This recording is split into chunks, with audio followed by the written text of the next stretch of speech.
At my sister's engagement party, her fiancé pulled me aside and said, "Just so you know, you're not in the wedding party.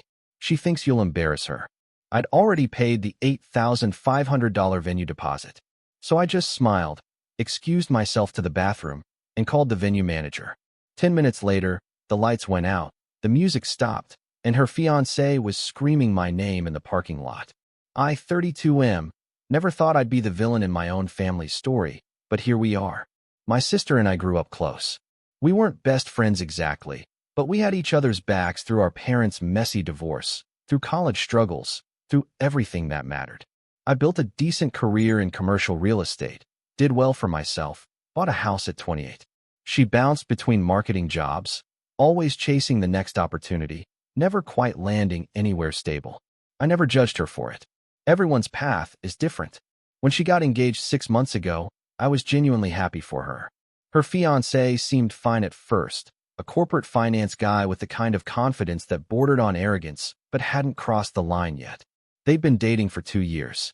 She called me the night after the proposal, practically screaming into the phone about how perfect everything was, how she'd finally found her person. I congratulated her, told her I was excited to meet him properly at family gatherings, to get to know the guy who made my sister this happy. Then came the wedding planning.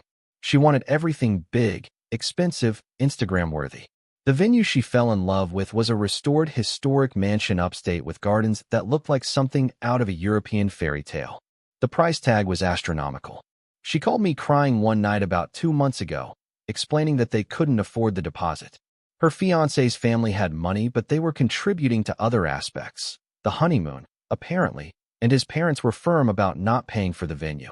Her own savings were depleted from moving in with him and furnishing their apartment. She asked if I could help with the deposit. Just the deposit, she promised.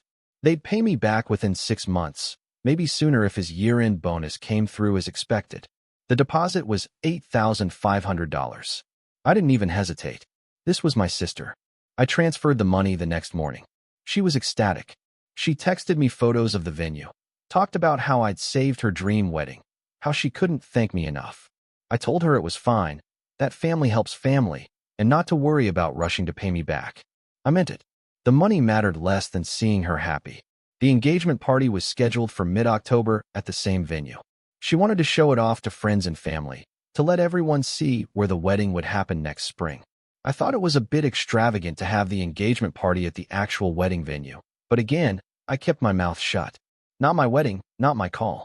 I drove up early that Saturday to help with setup. I arrived around 2 in the afternoon, 3 hours before guests were supposed to arrive. The venue was stunning in the autumn light, leaves turning gold and red around the property. My sister was already there, directing a small army of vendors and helpers. She saw me and waved, but was immediately pulled away by the florist. Her fiancé was standing near the bar area, talking on his phone. I started helping where I could, moving chairs, hanging decorations, doing whatever the coordinator asked. Around 4, guests started trickling in. By 5, the place was packed. Maybe 80 people, all dressed up, drinking champagne, admiring the venue. My sister looked beautiful and genuinely joyful. I felt good about helping make this happen. Around 6, after the toast started, her fiancé found me near the garden entrance. I was standing alone, taking a break from socializing, just watching the party unfold. He walked up with a drink in his hand, wearing this practiced smile that didn't reach his eyes. He told me he wanted to chat real quick, man to man. I said sure, wondering if maybe he wanted to thank me for the deposit or discuss repayment plans. Instead, he got straight to the point. He told me that I wouldn't be in the wedding party. Not a groomsman, not an usher, nothing. He said my sister had made the decision, that she thought I'd embarrass her. He said it casually, like he was commenting on the weather. He mentioned that I didn't really fit the aesthetic they were going for, that the wedding party needed to look cohesive in photos, that I'd understand if I thought about it from her perspective. I just stood there processing. I asked what he meant by embarrass her. He shrugged and said I wasn't exactly the most polished guy, that my job was fine but I didn't run in their circles, that some of her friends had made comments about me being too casual, too ordinary. He said it wasn't personal, just optics. I felt something cold settle in my chest. I asked if my sister actually said these things. He confirmed she did, that they'd discussed it multiple times, that she felt guilty about it, but ultimately agreed I'd be better off just attending as a guest. He patted my shoulder and said he was glad we could clear the air, that he hoped there wouldn't be any awkwardness going forward. I smiled. I told him I appreciated the honesty. I excused myself to the bathroom. My hands were shaking when I pulled out my phone. I stood in the venue's marble bathroom, staring at myself in the mirror, and felt something shift inside me. Not anger exactly, but clarity. I'd paid for this. I'd made this party possible. And apparently, I wasn't good enough to stand beside my sister on her wedding day. I scrolled through my contacts and found the venue manager's number. We'd exchanged information when I'd made the deposit, just standard procedure. I called her. She answered after 3 rings. I explained who I was, confirmed my identity as the person who'd paid the deposit. Then I told her I needed to cancel the event effective immediately. She was confused at first, asking if I meant cancel the wedding. I clarified that I wanted to cancel everything, the engagement party happening right now and the wedding scheduled for next spring. She tried to explain that the party was already in progress, that guests were on the property. I calmly told her that I was the financial holder of the contract, that I'd read the terms, and that I was within my rights to cancel. I told her I'd accept the loss of the deposit but wanted the event shut down immediately and the wedding booking canceled. There was a long pause. She asked if I was absolutely sure. I said I'd never been more certain of anything. She said she'd need 10 minutes to handle it properly and to please stay on the line. I waited in that bathroom for 8 minutes while she made calls, confirmed details, set things in motion. When she came back on, she told me it was done. The party would be shut down in approximately 2 minutes. The DJ had been notified, the catering staff informed, the lights would be cut. Security would politely ask everyone to leave, explaining there was a contractual issue that required immediate evacuation of the premises. I thanked her and hung up. I walked back outside just as the music cut out. The abrupt silence was jarring. People stopped mid-conversation, looking around confused. Then the decorative lights went dark, leaving only the house's emergency lighting. The venue coordinator appeared with 2 security guards and approached my sister and her fiancé near the center of the garden. I stayed back, watching from near the bar. The coordinator spoke quietly to them, but I could see my sister's face go from confused to horrified. Her fiancé's expression shifted from irritation to anger. The coordinator gestured toward the parking lot, and I heard her explaining that all guests needed to leave immediately, that there had been a cancellation of the venue contract, that she was very sorry, but this was legally binding. My sister started crying. Her fiancé started shouting, demanding to know what was happening, who had done this. Other guests were gathering around now, pulling out phones, trying to understand why the party was ending. That's when her fiancé saw me standing by the bar. His face went purple. He started pushing through the crowd toward me, screaming my name. He was yelling about what I'd done, calling me insane, threatening legal action. Security moved to intercept him, but he was already in my face, close enough that I could smell the whiskey on his breath. He demanded to know if I'd canceled the venue. I told him I had. He asked if I'd lost my mind. I told him I'd simply decided I didn't want to pay for a wedding where I wasn't welcome. I reminded him that he'd just told me I was too embarrassing to be in the wedding party, too ordinary for their aesthetic. My sister appeared beside him, mascara running, asking me what I'd done. She kept saying she didn't understand, that this was her engagement party, her wedding venue. I looked at her and asked if what her fiancé said was true, if she really thought I'd embarrass her. She didn't answer right away.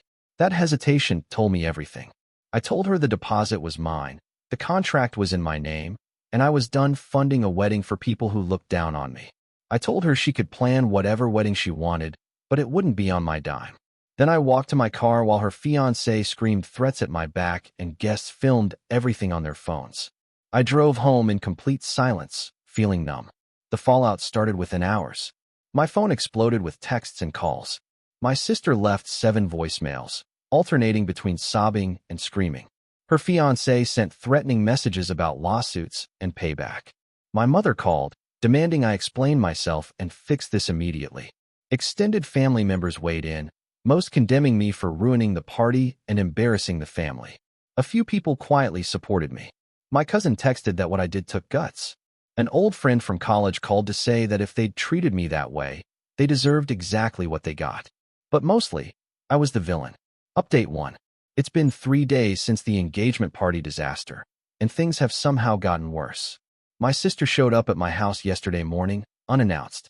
I heard the pounding on my door around 8 and knew it was her before I even looked through the peephole. I opened the door and she pushed past me into the living room, her face blotchy from crying, but her eyes hard. She demanded I fix this. She said I'd humiliated her in front of everyone who mattered in her life, that videos of the party shut down were circulating on social media, that her friends were asking questions she couldn't answer. She said her fiancé's family was reconsidering their financial contributions to the wedding, that the whole thing was falling apart. I asked her again if what he'd said was true, if she really thought I'd embarrass her. She broke down then, admitting that yes, she'd said those things, but I had to understand the pressure she was under. She explained that his family was very particular about appearances, that his mother had made comments about me not being sophisticated enough, that she'd felt caught between making me happy and making her future in-laws happy. She said she'd chosen her future and that I should have understood and just quietly accepted not being in the wedding party. I told her that was a choice she'd have to live with, but so was my choice to stop funding that future. She called me selfish. She said I was punishing her for trying to build a life, that I'd always been jealous of her finding someone when I was still single, that this was about my own inadequacy. She said the $8,500 meant nothing to me, but everything to her. I reminded her that $8,500 was still a significant amount of money to me, that I'd given it freely out of love, and that love didn't include being told I wasn't good enough to stand beside her on her wedding day. She left crying, saying she'd never forgive me. My mother called an hour later. She was furious. She said I'd acted like a child, that family doesn't abandon family over hurt feelings, that I needed to apologize and help my sister salvage her wedding plans. When I tried to explain my side, she cut me off and said there was no excuse for what I'd done, that I'd always been difficult, and this was just another example. That one hurt more than I expected. My sister's fiancé sent a formal demand letter through a lawyer yesterday afternoon. It claimed I'd entered into a verbal agreement to gift the deposit with no strings attached, that my cancellation of the venue constituted intentional interference with contractual relations, and that they were prepared to sue for the cost of the deposit plus damages for emotional distress and reputational harm. I forwarded it to my own lawyer, a friend from college who specializes in contract law. He called me laughing. He said the letter was nonsense, that the contract was in my name, that I had every legal right to cancel, and that no court would award damages for me withdrawing my own financial gift. He offered to send a response if I wanted, but suggested I might just want to ignore it entirely. I told him to send a polite response stating the facts and making clear I wouldn't be intimidated. The social media attention has been bizarre. Someone posted a video of the lights going out and security ushering people out, and it got picked up by several wedding-shaming accounts. Half the comments say I'm a hero for standing up for myself. The other half call me petty and cruel. My sister's friends have been posting vague messages about toxic family members and fake support. I've stayed off my own social media entirely. The strangest call came from my sister's maid of honor, her best friend since college. She called yesterday evening, and I almost didn't answer. But curiosity got the better of me. She told me she thought what I did was harsh, but not entirely wrong. She said she'd been uncomfortable with how my sister and her fiancé had been talking about me during wedding planning, that there had been several conversations where they'd mocked my career, my house, my lack of a serious relationship. She said she'd pushed back a few times, but eventually stopped because my sister got defensive. She said my sister's fiancé was controlling and status-obsessed, that she'd watched him slowly change my sister over the past year into someone more concerned with appearances than authenticity. She said she wasn't sure this wedding should happen at all, but that my sister was in too deep to see it clearly. That conversation left me feeling worse, not better, because it confirmed that my sister had changed, or maybe it had always been this way, and I'd just refused to see it. I spent last night going through old photos of us as kids, as teenagers, as young adults, looking for the point where things shifted. Maybe it was gradual. Maybe I'd been convenient when she needed help, but not valuable enough to actually respect. I haven't cried about this yet. I keep waiting for the sadness to hit, but so far it's just been this cold, settled certainty that I made the right choice. Update 2. It's been 2 weeks. Things have reached a kind of stalemate, though not a peaceful one. The lawyer letters stopped after my attorney's response made it clear there was no legal case. My sister's fiancé apparently consulted with another lawyer who told him the same thing, because the threats of litigation disappeared. Small victory, I guess. My sister hasn't contacted me directly since that morning she showed up at my house. But she's made her feelings known through other channels.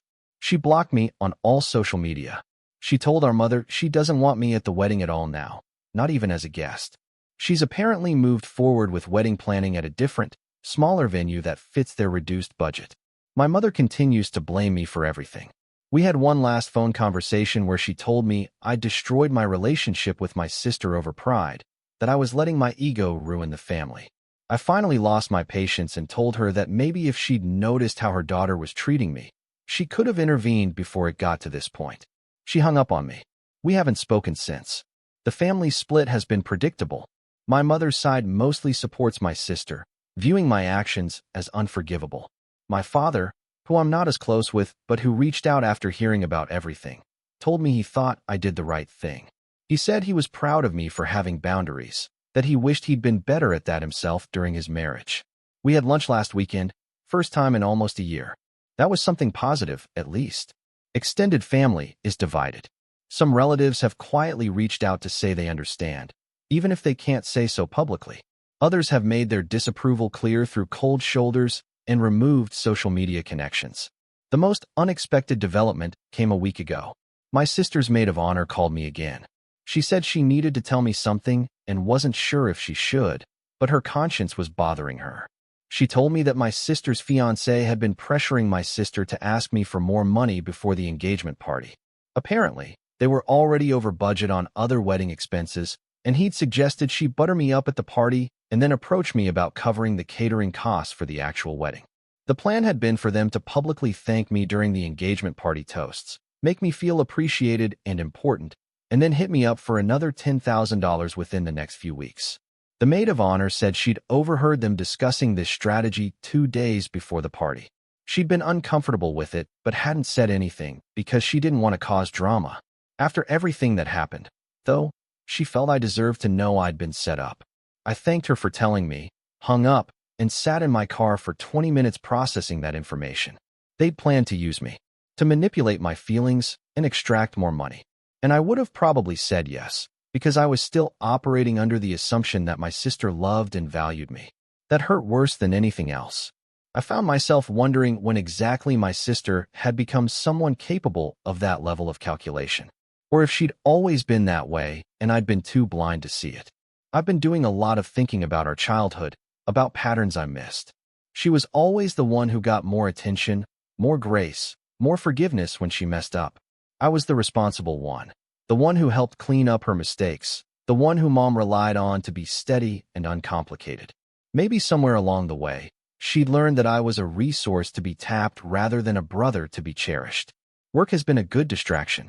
I threw myself into a major project, stayed late at the office, focused on things I could control.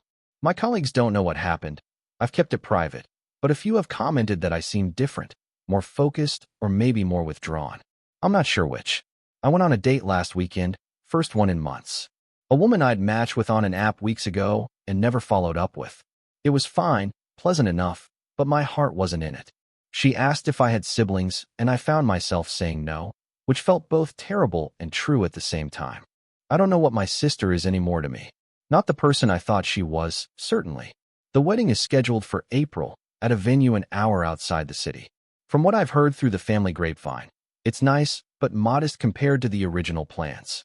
They're doing a smaller guest list, simpler decorations, cutting costs everywhere they can. Part of me feels guilty about that, about being the reason for the downgrade.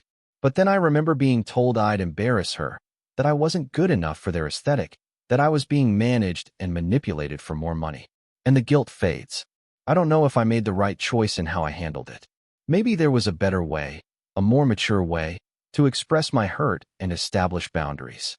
Maybe I should have just confronted her privately, told her I wouldn't give more money but wouldn't sabotage the party either. But in that moment, standing in that bathroom with my hands shaking and my chest tight with humiliation, canceling the venue felt like the only way to make clear that I mattered, that I had value, that I couldn't be discarded and used.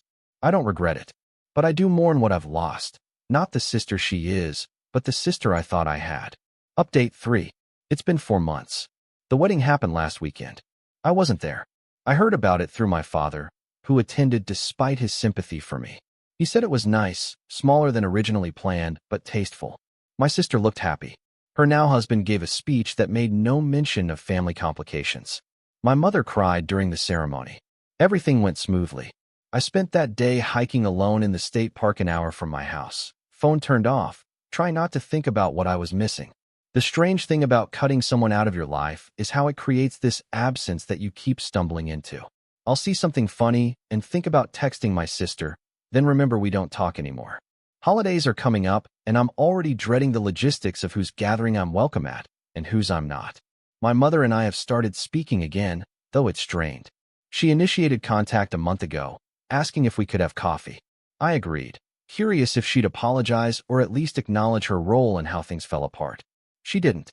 Instead, she spent an hour trying to convince me to reach out to my sister and make amends, insisting that family was forever and grudges were pointless. I told her I'd be open to reconciliation if my sister acknowledged what she'd done and genuinely apologized. My mother said I was being stubborn and that sometimes the bigger person had to make the first move, even if they weren't the one in the wrong. I haven't reached out to my sister. She hasn't reached out to me. My father told me something after the wedding that's been sitting heavy on my mind. He said that during the reception, my mother had made a comment to him about how much better everything would have been if I'd just kept my mouth shut and my wallet open. He said it casually, like she wasn't even aware of how it sounded, like my value to the family was purely financial. That clarified some things for me. I've been in therapy for the past 2 months. My therapist asked early on if I felt guilty about what I did. I told her sometimes, usually late at night when I can't sleep and I'm replaying everything. But mostly I feel sad, not about my choice, but about what that choice revealed about my relationships with my family. She said something that stuck with me, that the people who truly love us don't make us feel like we have to buy their affection or acceptance.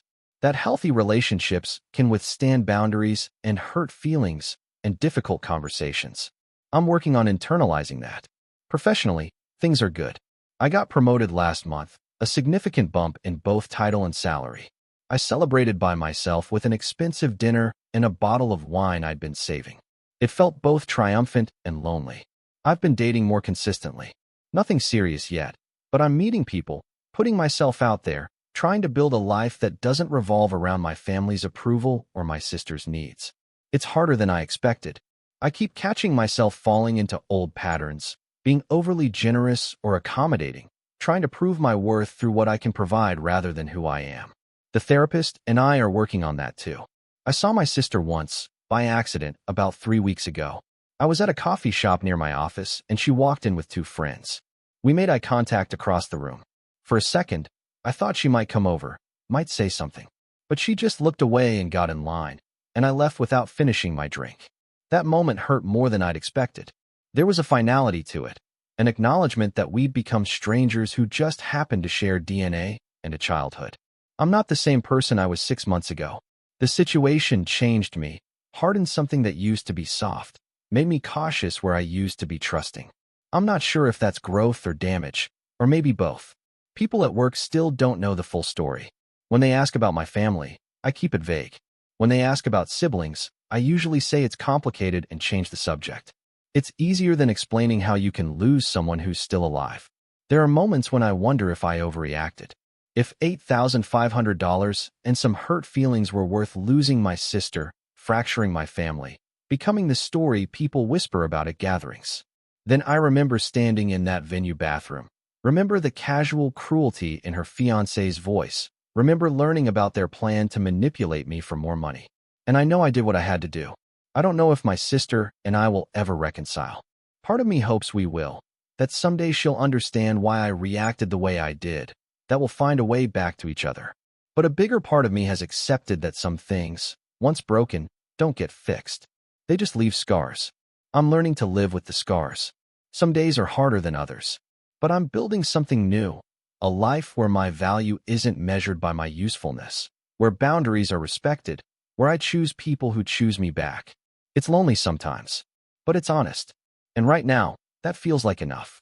Thank you for watching. If you enjoyed this story, please hit that subscribe button.